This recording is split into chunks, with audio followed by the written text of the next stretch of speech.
लेकिन रत्नाकर जी आप ही के साथ शुरुआत करती हूँ, क्योंकि चुनावी तारीखों का ऐलान और माना जा रहा था कि चुनावी तारीखों का ऐलान जल्दी होगा और आज बहरहाल ये हो चुका है।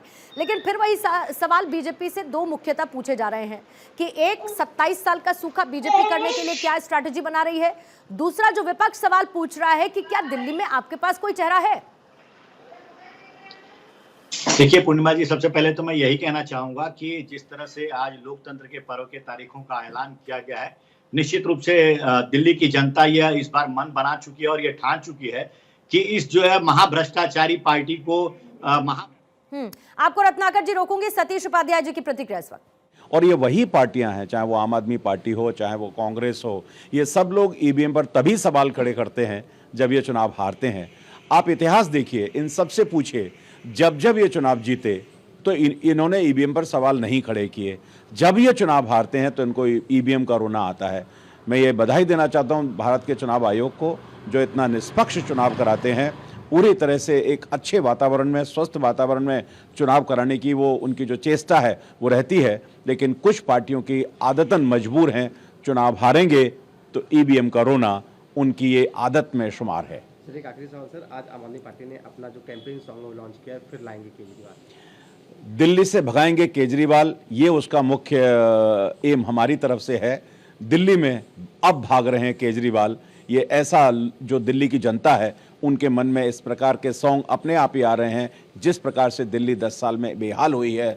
बीजेपी नेता को आप सुन रहे थे और एक बार फिर से दिल्ली में बीजेपी की जीत का दावा और अरविंद केजरीवाल की हार का जिक्र करते हुए। रत्नाकर जी अपनी बात को आप पूरा करेंगे सर। जी पूर्णिमा जी, यही कह रहा था मैं कि लोकतंत्र के महापर्व के तारीखों का ऐलान हो चुका है और दिल्ली की जनता इस बार पूरी तरह से ठान चुकी है कि 10 साल से वो जो दंश को झेल रहे थे, जो झूठ, भ्रष्टाचार और घोटाले का दंश वो आम आदमी पार्टी की सरकार से झेल रहे थे। अब समय आ गया है 5 तारीख को कि अपने वोट की ताकत से वो दिखा देंगे कि इस सरकार को हटाना है और एक ऐसी सरकार को चुन के लाना है जो विकास के लिए कार्य करे, दिल्ली की प्रगति के कार्य के लिए, न कि भ्रष्टाचार में लिप्त होकर के और शीश महल में रहने का जो सपना देखे और उसके लिए काम करे। देखिए आज हमारी जो भारतीय जनता पार्टी है वो निश्चित रूप से वहां पे जिस तरह से जनता में रोष देखा जा रहा है आम आदमी पार्टी के खिलाफ, तो कहीं ना कहीं यह दर्शाता है कि वह भारतीय जनता पार्टी की नीतियों से खुश होकर के और वो अपना वोटिंग करने जा रहे हैं 5 तारीख को और भारतीय जनता पार्टी को जिताने जा रहे हैं। और वहीं पे आम आदमी पार्टी पूरी तरह से डरी हुई है, क्योंकि भारतीय जनता पार्टी का जिस तरह से जनाधार बढ़ता जा रहा है, निश्चित रूप से दिल्ली में भी इस बार भारतीय जनता पार्टी चुनकर आएगी। उसका मैं उदाहरण देना चाहता हूं कि देखिए, यही जो विकास मॉडल एक उस दिन दिल्ली का भविष्य निर्धारित करेंगे। जिन लोगों ने दिल्ली को लूटने का काम किया है, उस आपदा को दिल्ली से भगाने का काम 5 फरवरी को होगा और 8 तारीख को दिल्ली में डबल इंजन की भाजपा की सरकार बनेगी। अरविंद केजरीवाल ने एक सॉन्ग भी लॉन्च किया, फिर आएंगे केजरीवाल, आप कह रहे हैं फिर आएंगे केजरीवाल? नहीं, मैं ये कह रहा हूँ फिर जाएंगे केजरीवाल, तिहाड़ जाएंगे केजरीवाल। जी sir, thank you so much. Tihar जाएंगे केजरीवाल, इस बात का ऐलान वीरेंद्र सचदेवा करते हुए। रत्नाकर जी वापस लौटती हूँ आपके पास सर, क्योंकि तमाम आपकी जितनी लीडरशिप है दिल्ली की वो इसी बात का दावा कर रही है जो आप कह रहे हैं कि दिल्ली में बीजेपी की सरकार बन रही है। लेकिन कोई तो वजह रही ना सर, 27 साल तक, एक 15 साल शीला दीक्षित की सरकार, फिर उसके बाद अरविंद केजरीवाल आम आदमी पार्टी की सरकार। क्यों हर स्टेट में जीत दर्ज करने वाली बीजेपी को दिल्ली के लोगों ने मौका नहीं दिया सर? क्या ट्रस्ट डेफिसिट रहा दिल्ली की जनता और बीजेपी के बीच? देखिए पूर्णिमा जी, जिस तरह से अरविंद केजरीवाल ने झूठे वादे करके, रत्नाकर जी माफी के साथ आपको फिर रोकूंगी। प्रवेश वर्मा की प्रतिक्रिया। सारा इलेक्टोरल वोटर लिस्ट को लेकर आए, इतनी तैयारियां की हैं, बहुत ही अभी मैं देख रहा था जो है प्रेस कॉन्फ्रेंस, तो वहाँ पे उन्होंने बताया कितने सघन तरीके से उन्होंने कितने अच्छे तरीके से सारी तैयारी की है। तो मैं सारे दिल्ली वासियों को कहना चाहता हूँ कि बढ़ चढ़ कर इसमें हिस्सा लें, एक अच्छी सरकार बनाइए, एक जो है हमारे बीच में ऐसी सरकार हो जो किसी से झगड़ा ना करे, केवल काम करे, विकास करे, मोदी जी के विजन को दिल्ली में लेकर आए, एक ऐसी सरकार बनाए। तो सभी को अपने दोस्त मित्रों के साथ में, रिश्तेदारों के साथ में वोट करने जाना चाहिए और सभी को इसमें पार्टिसिपेट करना चाहिए। कमीशन ने ईवीएम को लेकर भी अपोजिशन को क्लियर कर दिया है कि कोई भी धांधली यहाँ पर नहीं हो रही है। देखिए, ये तो केजरीवाल जी का बहाना है और ये जो है एनडीए अलायंस के लोग जहाँ पे भी हारते हैं वहाँ पे वो ईवीएम की बात करते हैं, जहाँ पे जीतते हैं वहाँ पे वो चुप रहते हैं। उनको मालूम है उनकी हार उनको साफ दिखाई दे रही है, तो अभी से उन्होंने वोटर लिस्ट के ऊपर में, ईवीएम के ऊपर में अभी से आरोप लगाना शुरू कर दिया है। अगले महीने हमारी सरकार बन रही है, अच्छे बहुमत से बन रही है। शीश महल की दिखाने की तैयारी फिर परवेश शर्मा क्या करने वाले हैं? आपको लेकर जाऊंगा मैं अभी। आखिरी सवाल है, ऑपोजिशन लगातार कह रहा है कि जो कैग की भी रिपोर्ट आई है शीश महल को लेकर, जो धांधली हुई है एक लंबा चौड़ा, तो परवेश शर्मा अरविंद केजरीवाल को टक्कर देने वाले हैं, ऐसा दिल्ली की जनता भी कह रही है कि आप जो है डिफीट करने वाले हैं अरविंद केजरीवाल को। आपको लगता है ऐसा? लोग कॉन्फिडेंस है यहाँ पर? देखिए, यहाँ का जो चुनाव है, लोग मुझे कह रहे हैं कि इस बार तो हम ही लड़ेंगे, आपको नहीं लड़ना है। इस बार तो लोग ही चुनाव लड़ रहे हैं। यहाँ की नई दिल्ली की जनता, जिनको धोखा मिला है, यहाँ पे उनके बच्चों को बेरोजगारी मिली है, उनके झुग्गी वालों को आज तक कोई मकान नहीं मिला है, उनको गंदा पानी मिला है, तो लोग कह रहे हैं इस बार का इलेक्शन तो वही लड़ेंगे।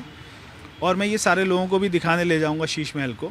वो देखेंगे कि एक आदमी, जब हमारी जनता उनसे दवाई मांगती थी तब वो हमको दारू देता था, जब हमारे सारे झुग्गी वाले कहते थे मकान बना दीजिए तब वो अपना शीश महल बनाता था। तो मैं दिखाऊंगा कि वहाँ पे अगर वो महल को देखते हैं ऐसा लगता है किसी दुबई के शेख का महल है। तो अंदर जाके आज तक तो मैंने भी नहीं देखा, मगर मैंने परमिशन मांगी, अगर मुझे परमिशन मिल जाए। तो बीजेपी के उम्मीदवार प्रवेश वर्मा नई दिल्ली से चुनावी मैदान में, उनकी प्रतिक्रिया इस वक्त आ रही थी। रत्नाकर जी, वापस से आपके पास लौटती हूँ सर, अपनी बात को पूरा करेंगे, लेकिन प्रतिक्रिया आती रहेंगी तो सब बीच में मुझे रोकना पड़ेगा। रत्नाकर जी। जी, पूर्णिमा जी, आपने पूछा कि क्यों इतने सालों तक हमारा वनवास रहा। निश्चित रूप से देखिए, कहीं ना कहीं भारतीय जनता पार्टी का इतना लंबा वनवास रहने का कारण यही है कि हम जो विकास के काम करते थे, वो विकास के कार्यों को हम जनता तक पहुंचाने में असफल रहे। और सबसे बड़ा वही कारण हमें दिख रहा है कि कनेक्टिविटी हमने जनता के प्रति जो है वहां पे जनता के साथ जो बनाना चाहिए था वो हम नहीं बना पाए। लेकिन इस बार हमने कमर कस ली है और ये बताएंगे हम दिल्ली की जनता को कि हम किस तरह से दिल्ली का विकास करेंगे और किस तरह से आज वहां पे आम आदमी पार्टी के लोग जो है भारतीय जनता पार्टी के इस रुख से डरे हुए हैं। उसका कारण वो भी साफ दिख रहा है, उनका चेहरा। वहां पे देखिए, पड़पड़गंज में मनीष सिसोदिया अपना सीट बदल देते हैं, जो ये कहते हैं कि हमने शिक्षा का ऐसा मॉडल प्रस्तुत कर दिया है कि पूरे देश में ऐसा नहीं है, उनको सीट बदलने की जरूरत क्यों पड़ गई, ये दिल्ली की जनता जानना चाह रही है। नहीं तो तमाम पार्टियां रत्नाकर जी अपना रिपोर्ट कार्ड जारी क्यों नहीं करती हैं? क्योंकि इतने दिनों से बहस करते करते इतना तो समझ में आया है कि आम आदमी पार्टी पूरा अपना लेखा जोखा बयां करती है। अब या तो उसको सारा वेरीफाई करें। बीजेपी कहती है इन्होंने ये नहीं किया, हमने ये करके दिया। तो दिल्ली की जनता के बीच में एक अपना रिपोर्ट कार्ड आप लोग जारी क्यों नहीं करते हैं सर?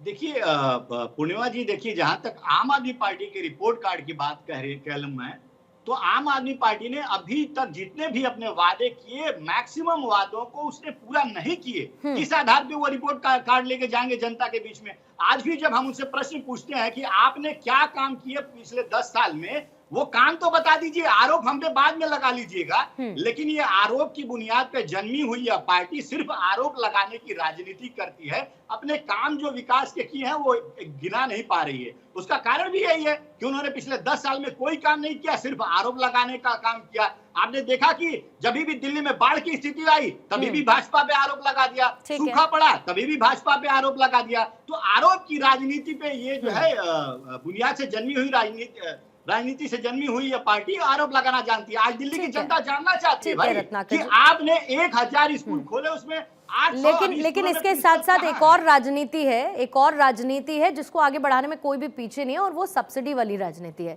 मैं क्योंकि 2 दिन पहले रविवार को रोहिणी की उस रैली में थी जहां प्रधानमंत्री ने इस बात का ऐलान किया कि कोई भी सब्सिडी जनता की रोकी नहीं जाएगी। अरविंद केजरीवाल जब ऐलान करते हैं तो इस पर सब्सिडी मिलेगी, उस पर सब्सिडी मिलेगी, फिर ये फ्री मिलेगा, वो फ्री मिलेगा, ये सब कुछ जारी रहता है। बहरहाल मुझे एक छोटे से ब्रेक ले, रत्नाकर जी फिलहाल रुकना है, आप बने रहिएगा साथ में। जल्दी से एक छोटे से ब्रेक ले, यहाँ पर रुकते हैं। लेकिन एक बार फिर से आपको अपडेट करते हुए, 5 और 8 फरवरी तारीख तय है। 5 तारीख को दिल्ली में होगी वोटिंग, 8 तारीख को आएंगे दिल्ली में चुनाव के नतीजे, यानी कि बैटल फॉर द कैपिटल क्या है उसके नतीजे रहेंगे। 5 फरवरी को वोटिंग होगी, 8 फरवरी को नतीजे, दिल्ली में चुनाव और मतगणना की ये 2 तारीख हो चुकी हैं फिक्स, जिसका ऐलान किया जा चुका है चुनाव आयोग की तरफ से अब से थोड़ी ही देर पहले।